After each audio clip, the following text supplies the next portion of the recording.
Game changers of Indian cricket. Welcome to my YouTube channel. If one has to pick the most indispensable Indian cricketer of all time, it has to be the great Kapil Dev. It is an absolute no-brainer.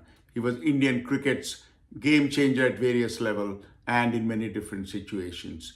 In his very first test match on his first tour to Pakistan in 1978, playing on a flat pitch at Faisalabad, Pakistan's opening batsman, a very competent player called Sadiq Mohammed, who also played for Gloucestershire in English county cricket, was surprised with the pace Kapil Dev generated on that pitch and asked for a helmet.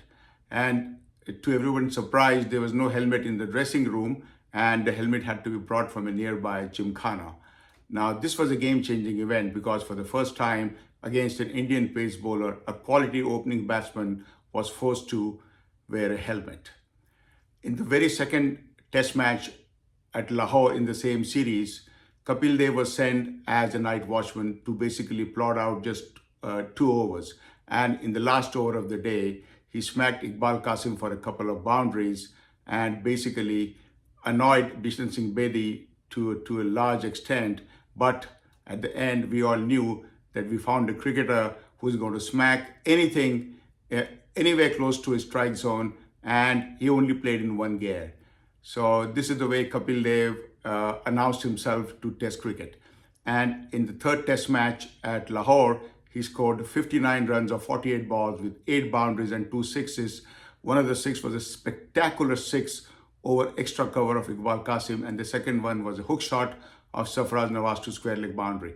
And Pakistan's team for the first time was under pressure, and the whole team did not know what exactly happened. And senior players came in a circle and had to form some kind of a strategy to get Kapil Dev out. And Mushtaq Mohammed came to Kapil Dev and said, "You know what? You just hooked a great fast bowler for 6. You must have some cheek."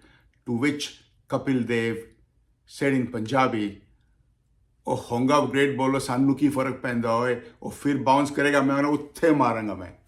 So basically he said, "You know what? He may be a great fast bowler. Who cares? If he bounces to me again, I'm going to hit him right there to square leg for 6." And then Mushtaq Mohammed, who was teammates with Bishan Singh Bedi when they both played for the county of Northamptonshire, told Bishan that, you finally got someone who gives it back as good as he gets.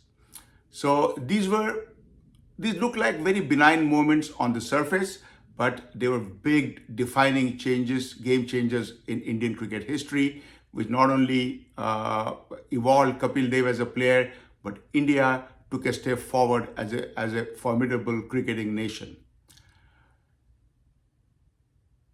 Kapil Dev was a 4-dimensional player and probably the greatest ever player with those dimensions to have played the game. He was a great bowler, an outstanding fielder, a counter-attacking batsman, and his physical fitness was supreme. As a bowler, his stock ball was the outswinger, and he could move the ball both ways. He had a great yorker, and with the old ball, he could bowl cutters, he could bowl yorkers, and was basically on the money and took a lot of wickets on flat pitches in India, which is quite extraordinary. He matured as a bowler on the tour to Australia in 1980, where he took 15 wickets. And in the last test match in Melbourne, when he was nursing a side strain, a hamstring strain, he took painkillers. And on the final day at Melbourne, he bowled unchanged and bundled out Australia for 83. After this series, Dennis Lillee, the great Australian fast bowler, said that Kapil Dev was amongst the 10 top fast bowlers of his time, which included himself, Jeff Thompson, Roberts Holding, Marshall Garner, Imran Khan, Richard Hadley, and John Snow. And the great Greg Chappell said, Kapil Dev might bowl a bad delivery, but never a bad over. Secondly, as a fielder, he was an outstanding fielder in any position. Of his own bowling, maybe there were 1 or 2 guys who were close to him, but none better than him. His throwing from the deep was absolutely on the money. As a fielder, as a catcher, I once saw him take, in a meaningless exhibition game at the Wankhede Stadium in Mumbai, he ran all the way from long off, sideways towards long on, and took a catch standing up. This was an extraordinary catch. The catch of Viv Richards in the 1983 World Cup final was definitely a great catch, but Kapil Dev takes that catch 9 out of 10 times. That's how good he was as a fielder. Uh, Coming to counter-attacking ability, as far as I'm concerned, he was amongst the top 2 or 3 counter-attacking batsmen to have played the game. 175 not out in that World Cup game against Zimbabwe on a difficult pitch where the ball was moving all over the place. India lost top orders, top quality players when they were 17 for 5, and in comes Kapil Dev and he smacked the bowlers all over the field. And I was so fortunate that I happened to listen to that commentary, and the entire innings is basically in this repository. That is how special that innings was, and I was really fortunate to have listened to that innings live on the air. And then after that, there were so many other counter-attacking innings Kapil Dev has played in his cricketing career. His 119 in that tight test match against Australia at Chennai. Australia scored 570 plus in the first innings, and India was 230 odd for 6. And Kapil Dev comes in and scores 119 when he basically toyed with the Australian bowlers and scored almost 100 runs in one session of play. That not only saved the follow-on, that made the game competitive. And in the fourth innings, India had to score 347 runs, and they scored 347, and the game was tied only for the second time in the history of this great game. That's how much of a game changer Kapil Dev was.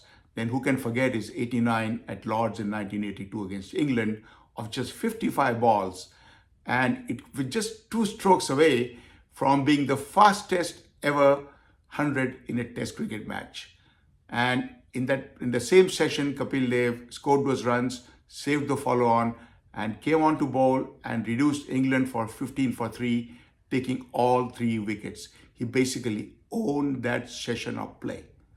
Then who can forget the 100 not out at Port of Spain against Roberts, Holding, Marshall and Garner of just 95 balls, when these grade 4 bowlers in their backyard were taken to the bleachers and to the cleaners.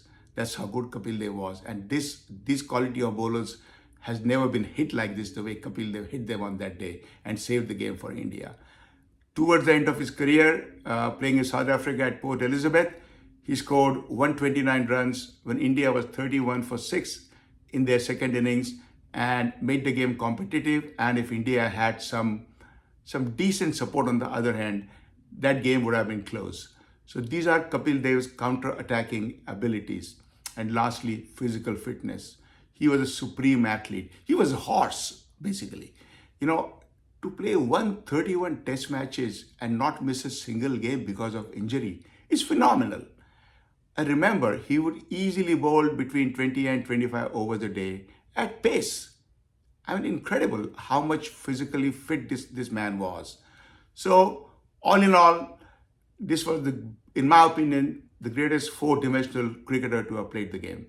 He, as a genuine cricketing bowling all-rounder, which I think is the most difficult position in all of team sports, he, along with American baseball player Babe Ruth, who basically was a pitcher initially in his career and then became a great slugger, scoring more than 700 runs and also got close to 3,000 hits and scored more than 2,200 runs batted in.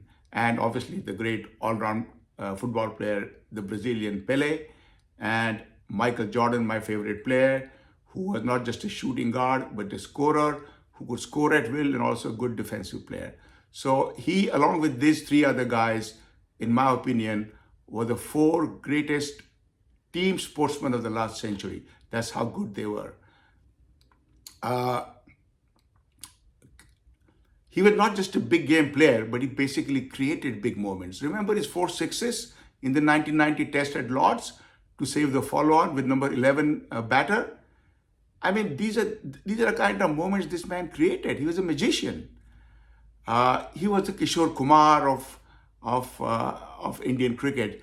People like that come once in 100 years.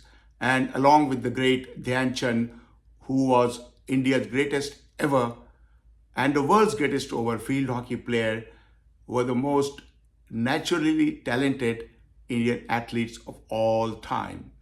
He was a look and learn player and listened to nobody but his own heart. Remember the 1983 World Cup? It was won mainly due to the heroics and the positive attitude and leadership of the great Kapil Dev. He was not just a cricketing hero, but someone who inspired a whole generation of Indians and to basically to excel in their respective fields and take the great nation of India to another level. I may be a little bit biased in my assessment, but you know what? It is for good reason. Thank you for watching. This is Dr. Raj Desai. Please subscribe, share, and like. Have a blessed day. Bye-bye.